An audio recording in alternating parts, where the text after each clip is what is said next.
My name is Christian Holstein. I did my presentation on 3D printed firearms and the innovation versus responsibility. I'm going to be going over additive manufacturing, the technical limits of 3D printed guns, the ethical concerns of 3D printed guns, and engineering's responsibility when it comes to 3D printed guns. Additive manufacturing, there's two common filaments used whenever it comes to 3D printing in any field. It's PLA and ABS. PLA is a little more commonly used by household 3D printers, and ABS is a little more sturdier than PLA would be. And when it comes to additive manufacturing, it means any manufacturing that is put together layer by layer. And when it comes to 3D printing, it's just plastic layer on top plastic. And when talking about 3D printed guns, there's things called ghost guns, which are guns without VINs and can't be traceable.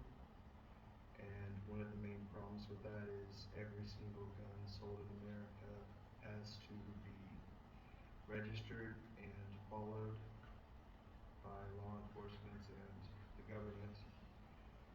And 3D printed guns are not, all are ghost guns, and also non-3D printed guns also can be ghost guns.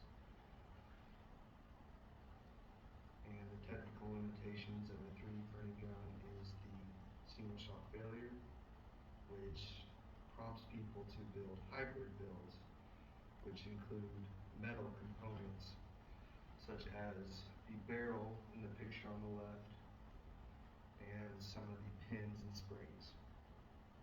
And you can see on the right where they have to make a plastic spring to load the chamber, and you can see where it fails in this situation.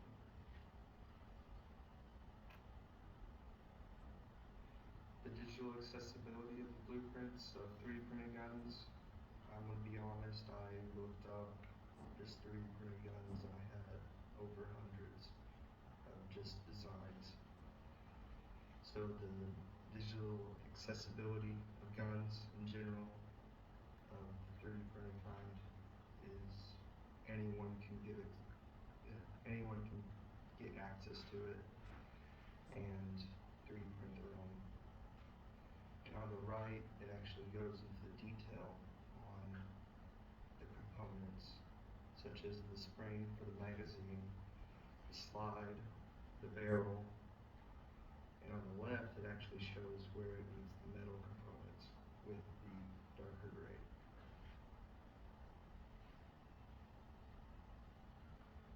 The ethical dilemma, the IEEE code of ethics toward public health and safety, and it quotes right there how the safety goes. And on the right, even though the picture looks like a real gun, it's actually a 3D printed one and can't actually fire bullets. That was actually taken for evidence in a case where someone ended up getting caught. And dual use technology with innovation versus misuse. And the open source versus regulation debate. The open source on the right, the pros, it promotes creativity and innovation. It speeds up scientific process and expands knowledge sharing and collaboration. And the cons is risk of misuse, lack of control, and limits profitability. Because when it comes to 3D printing as a whole, it's not just people making guns, it's people making any type of design they want, including prosthetics, about anything. And a lot of companies nowadays actually use 3D printing to speed up their argument surrounding blueprints and accessibility. Say free access and blueprints and the control and share both promote innovation, both encourage collaboration. But when it comes to guns entirely, there's a lot of people that want to have laws controlling them and some that don't. And when you talk about guns, you're going to end up on one side of the wall and somebody's going to get upset. So the cultural impact of online communities, it symbolizes independence, just having guns in general, for a lot of people, especially the Republicans. And also the files for 3D printed guns are uploaded faster than we could ever take them down. Because all it takes is one click to upload, and it probably takes a lot more just to take it down. On the right, you can see the gun injuries and death in America. There's stats from 2016 and 2017, and it shows how just in 1 year, how much more gun violence has actually gone up, and how many laws were having to put in place just to control them. And the consequences for engineering reputations, public perception of 3D printing shifts, because more people would see 3D printing as a form of violence and a way to hurt people instead of the positives that 3D printing comes around is they can make prosthetics and they can work in aerospace. Let's see, the solution for this is to make traceable materials or traceable designs that have certain bit numbers, just like guns do, and maybe add watermarks to the files so that they can't be given out to anybody or used by anybody. Or they could make some more regulations around it and find a way to maybe trace all the files that are sent out. Or I thought of a way they could add ethics into schools, because let's say all of us have probably seen a 3D printer before we even got to college, or known how to use one before we got to college. So in conclusion, the 3D printed firearms are unreliable and have a tendency to explode or break.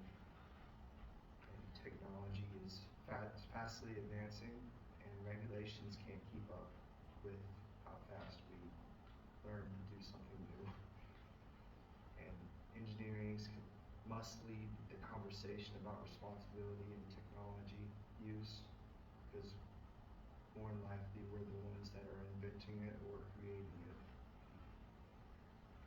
Engineers must not only be defined by what we can create, but also how we can affect human safety and well-being, and how we help the society as itself.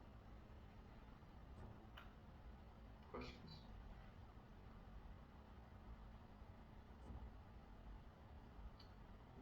Is it possible for because the filaments used to produce like in 3D printing, is it possible to is there a filament that could be strong enough to support like a firearm, or is that still not been invented? It hasn't been invented yet, but I mean, we're 3D printing homes right now. So in the near future, I mean, I could see it, because we have multicolor, filaments. We have houses being made out of concrete that are being 3D printed, and we can actually 3D print chocolate too if you really want to. So in the future, it's no telling where we're going to be heading. Any others? Are you able to 3D print like attachments for guns? Yeah, you are. A lot of people actually do that for grips and stuff like that. There has been made a lot of, I don't know if you've probably ever seen it, but there's attachments that go onto a pistol, which is legal in most states, that can make it illegal just by having a front foregrip that's under the, not the scope, Barrel. under the barrel, which makes it considered an AR at that Mhm. point. So yes, there's such things as attachments that can be 3D printed or made